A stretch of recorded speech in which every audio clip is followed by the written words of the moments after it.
thank you for joining us. We are excited to talk to you today about how to skyrocket your campaign. We got 5 high impact tips for you that will help you in terms of, we know that a lot of you are small shops. Even if you aren't technically small, it still feels small and like you've got too much on your plate. And sometimes we need to really focus in on how to be efficient. And these 5 tips, if at the end of the day you're feeling overwhelmed, take a look at these and say, is this where I'm putting my priorities? Because if not, I may be wasting my time. Okay, so Patty's joining me here. We're going to keep you on your toes in terms of who's going to do which one. And here we go. We're going to go into that next slide first, please, Trish. All right, number 1. If you know us at Pride Philanthropy, you know we are a big fan of goals. Clear goals are going to provide you focus. They're going to provide you direction, and that is absolutely essential when it comes to your fundraising campaign.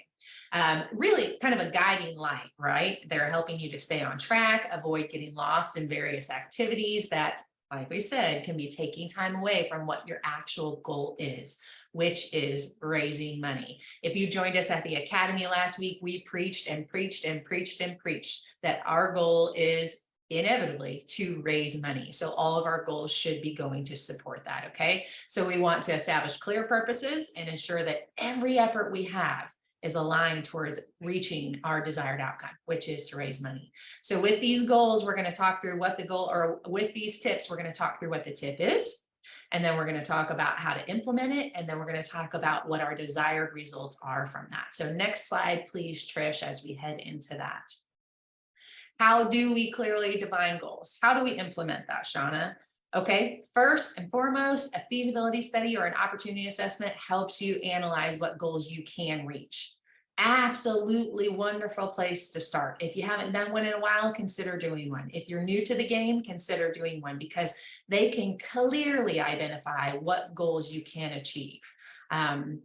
It also is important to align your goals with your organization's strategic plan. You are there to support your organization by raising money. So you need to take a look at your organization's strategic plan and say, how can my role support this, right? And then also, if you know me just as much as you know Pride Philanthropy, we are absolute advocates of goals being smart. If they are not smart, then you need to take a look at them, okay? What does smart mean? It's not just that they're intelligent. It means that they are specific. It means that they are measurable. It means that they are attainable. It means that they are relevant, and it means that they are time bound, okay? I know we've all heard this before, but take a look. If you have goals that are set, make sure that they have these 5 things in common, okay? If it's not attainable, we just automatically do not desire to work towards it, right? Because we're already deflated. Jim and his, give a bunch of balloons. Our balloons are already deflated if we set a goal that we don't feel as though we can achieve. If it's not relevant, we don't need to be working on it. If it's not time bound, we don't have something that we're working towards. Measurable, specific, okay? So make them smart. So that's some good ways. Those are some good ways for us to implement. What's our desired outcomes for this, the impact? You're going to increase your personal and team efficiency. Your personal, so even if you're a team of 1, you're going to increase your productivity if you have clearly defined goals. If you know every day when you come into work what you are striving to achieve, okay? Also, it's going to help your team efficiency. If you're all rowing in the same direction, it is 100 times better than all of you rowing in one direction and one person pulling back on those oars, or pushing forward on those oars, I guess would be correct. So you want to make sure that everyone knows what your goals are and that they are meaningfully going forward with that, okay? You want your efforts to be focused. You don't want to be scattered all over the place, okay? That is your desired impact, because the more focused we are, the better we are at our jobs and the more money we raise, which is our ultimate goal. And then it gives you the ability to evaluate and track your goals, which is incredibly important, and spoiler alert, maybe one of the other pieces that we're going to talk about. Also important, when you're clearly defining your goals, that is giving you an opportunity to gain donor confidence and trust. So if you have donors and supporters that clearly understand what your campaign objectives are and what your goals are, that makes them feel like their contributions are going to be well utilized, and they're more likely to believe and trust in you, okay? They can see your goals. They understand that this is a well-defined program or organization that they are giving money to. All right. So with that, I'm going to pitch to Patty. Thank you, Shauna. And Trish, you can go on to the next slide. But while you're doing that, I've got a text question to explain the difference between a feasibility study and an opportunity assessment. Did it freeze? There we go. The difference between a feasibility study and an opportunity assessment. A feasibility study, and many of you have been participated in ours through the years. Primarily the goal is, as Shauna said, we want to determine what that goal is. We want to set a SMART goal, and we want to know why we set that SMART goal. So we use all those components to create that goal. We also will look at who might be the volunteers who we can expand your board or your development council, your trustee board, whatever you have, to help with the campaign. The volunteers who can help beyond our small circle of group. We want to identify potential lead donors. And then we want to look at a timetable and the activities associated with that. So it's basically a how to do a campaign. It's a strategic plan for a campaign. That's what we do out of the feasibility study. Opportunity assessment is a little bit more deep dive into a specific donor where we can come back with a plan and recommendation to the staff on what might the next steps be on this potential person, whether they're a current donor or a prospective donor or both. I did one earlier this week with a couple that had given 7-figure gifts to several organizations in the community, but not to this particular one that we're working with, because they were giving about an annual gift of about $3,000 a year. And from that, my goal was to come back to the executive director with, here are some things that you can do to follow up and move to the next stage with this prospect. And one was, there's a brand new CEO. They had not met that individual. So in the course of the conversation, we talked about him and his strategic plan. And they were like, now, where's he going? It looks like awfully ambitious. And I said, we'd love to have you have lunch with him if you'd be willing. Well, sure, we would do that. So they had questions about whether the organization was a quasi-government or was it just a nonprofit, and how did that work, and how much did they get from the government? And so, which I actually did not know, I said, I don't know, but could we have the executive director reach out to you and give you those details, or maybe the CEO could share that with you? And they said that would be very helpful. We also, in the conversation, talked about some of their different services that they do. And there was one service, the aging out of foster youth, that really touched her heart. And she said, I'm so passionate about that. So that was something to go back to the staff and say, hey, here's the thing, that if you want something to possibly engage them further, this might be the thing. And so she was absolutely thrilled. She said, I had no idea. And now I've got 3 things to go back and do with this person. So that is an opportunity assessment interview. And many of you have done feasibilities with us. And that's kind of the next stage when you get to like a stall, to a point where you're like, now, what do we do now? I've got this list. I just don't know what to do with the next step. Send us in to do that. And that's utilize the third party to pull that together. With donors and prospects. This is where we get, in polling the audience, it's anonymous, but with opportunity assessment, you go a little different direction with feasibility. With opportunity assessment, it's like, would it be okay if I talk to them about this potential next step? Of course. And so you're getting buy-in from the interviewee that there is a next step that is specific to them. And so that's how it's a little bit different. And we do encourage you to use third party, whether it's us or somebody else, to poll your audience, because no matter how many staff you have, no matter how broad based, how many volunteers you have, you're never going to talk to all your prospects in a campaign. You're never going to reach everybody. And this is a way for us to help give you ranking. Like if we're doing some of the interviews and we can say, that one is not top priority, or this one, you need to go immediately. I mean, this one yesterday was like, go immediately, call them back. They're ready for you to call them and move to the next stage. Utilize data and analysis to understand patterns in donor preferences. This is important because sometimes, occasionally, you will have a campaign and maybe initially it's not the administration or the board's perspective, and the donor perspective may be a little different. So you want to be able to look at, okay, here's my campaign, here's my mission, here's my goal, here's what I need to be doing. How do you go about gathering this information? Well, you can look at anecdotal information from your committees, special gifts, special prospects, all the committees, corporate. That's the best. Secondarily is you can look at, your database, of course. And so the databases are only as good as what's in the database. And some are very, very good. All the information's put in there. We know, what the service line they've given to, how much they've given to, what their giving patterns are. Others are not so good. But we need to be able to look at that.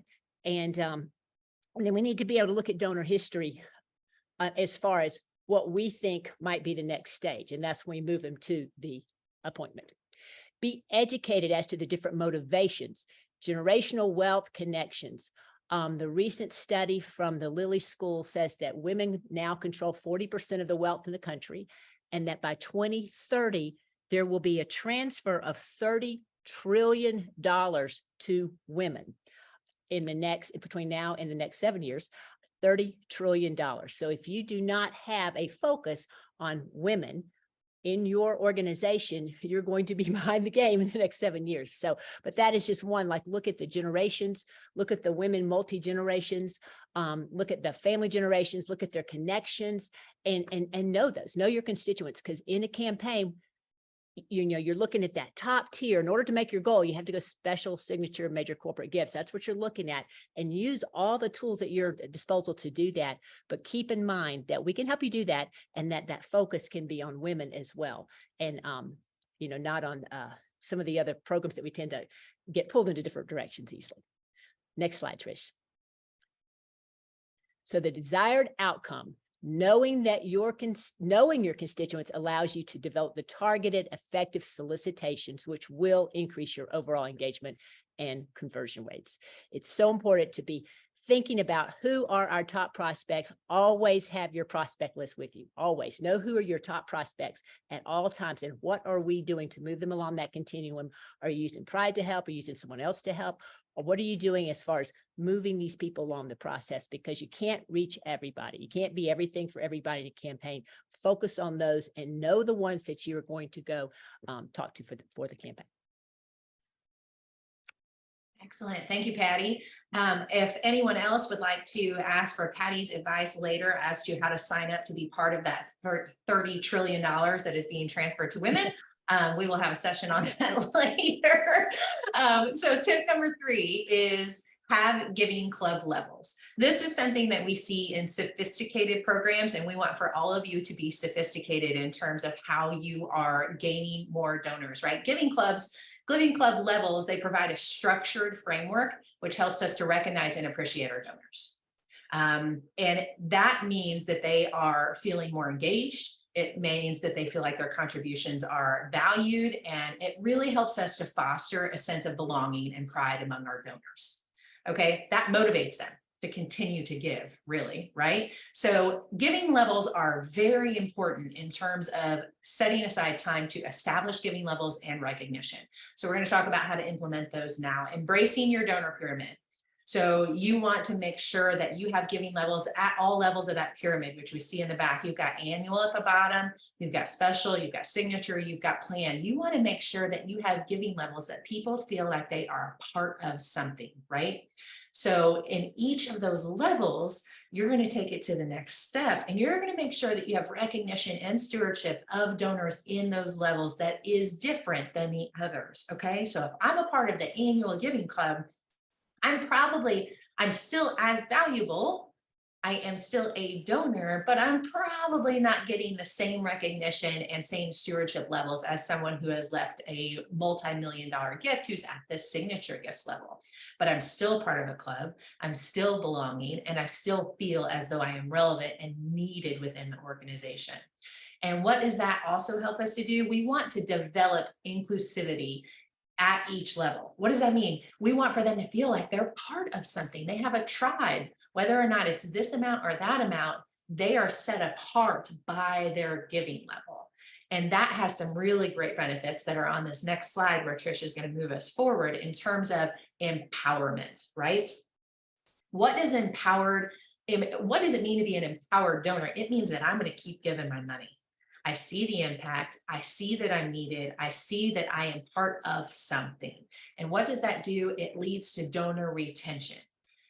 We would argue that donor retention is more valuable and needs more emphasis from you in the beginning, especially than you being hyper focused on getting more donors through the door. We want to focus on donor retention. Why? Because it's easier, right? They've already bought in, they already believe in us, they already think we're amazing. So let's keep them by having giving levels that allow for us to steward them properly and recognize them properly. Also, we're not only retaining them, but we are looking to upgrade them. And we can't upgrade them if we have no way to upgrade them. We just have a big bucket of giving, right? If you think about it, you got that annual level at the bottom. We want to upgrade them into the next giving level, which might be special gifts.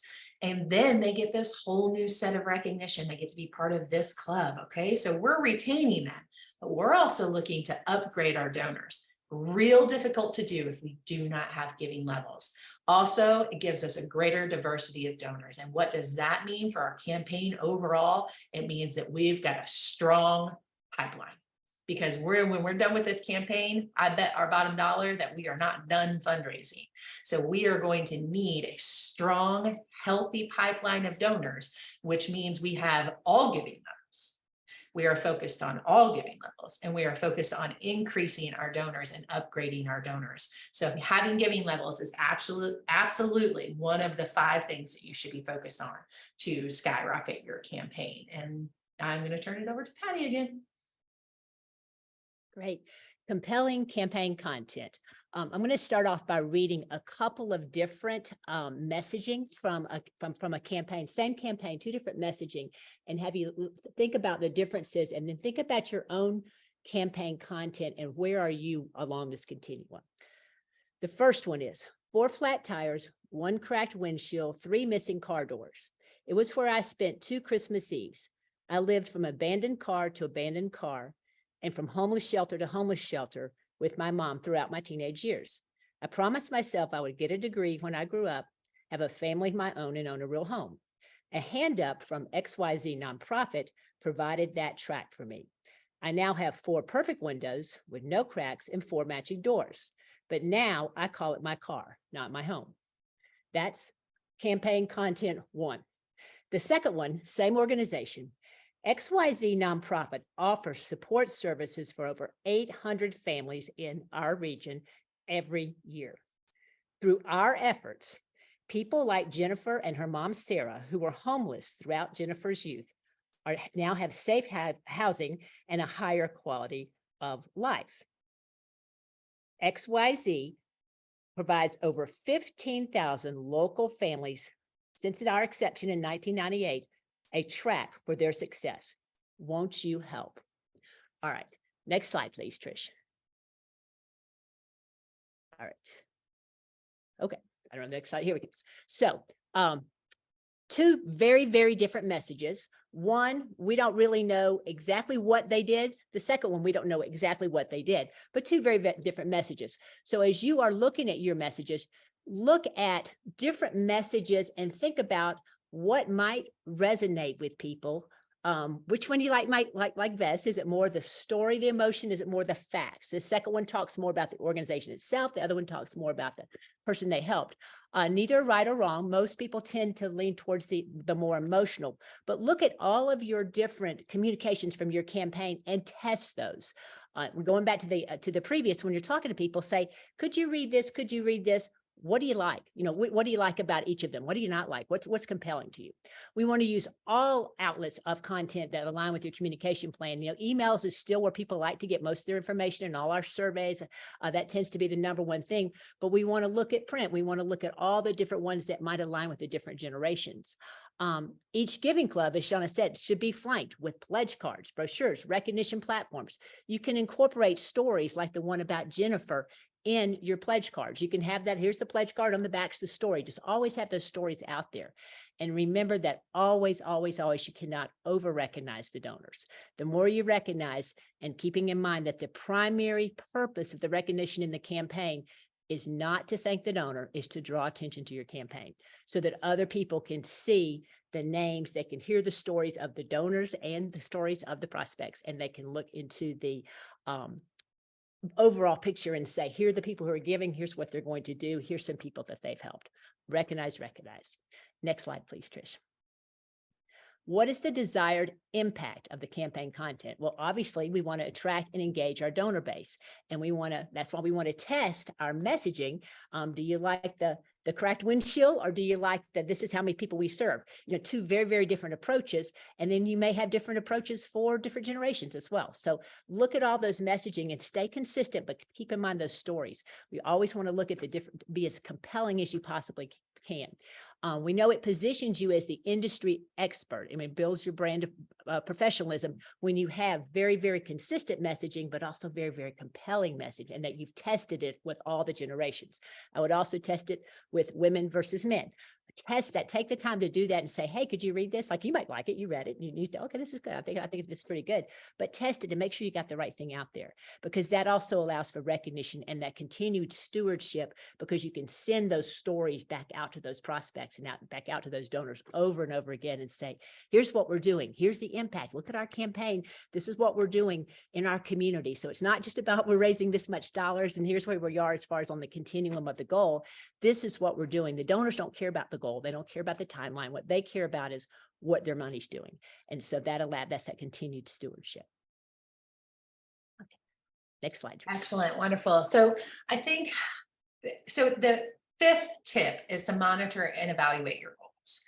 And I think that this is one that we oftentimes can shy away from, because it can be difficult and it can be painful to see and to identify where our opportunities for growth are. But it is absolutely essential, because it helps us to track the progress of our campaign, right? So if we're regularly assessing our performance against what we set as our targets, we're able to gain really valuable insights as to how our tactics are working. Right? So maybe we utilize that cracked windshield messaging, but it's not landing because we have an older generation of people who are really desiring to see the measurables, right? So we need to monitor and evaluate our goals, because it helps us to see our areas of strength and areas that require improvement, right? And that helps us to make decisions and to take corrective actions as we need it, but also to celebrate. So next slide, please, Trish, as we talk about how to implement that. So one of the best ways, I think, to kind of keep you on track and also be able to help you actually measure, because it's easy to say, okay, we need to evaluate and monitor our goals, but how do we do that? Holy moly, how do we do that? Develop a Gantt chart. Or if you have a different platform, I know we have some clients on here who have Monday as a platform as compared to Gantt, but plug it all in. Plug in what you need your goals to be, your SMART goals, right? And make sure that you are able to reach those. You're able to measure them. If you've set a SMART goal, they are measurable. We are able to then track, correct?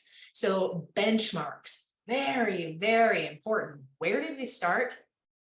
Where's our desired end goal? Where are we in between those, right? That helps us to track and analyze financial performance. Doesn't necessarily have to be financial performance, but especially whenever our end goal is to raise money, which is financial, most of our goals are going to be driven towards financial, right? So by giving club if possible, what does she mean by that?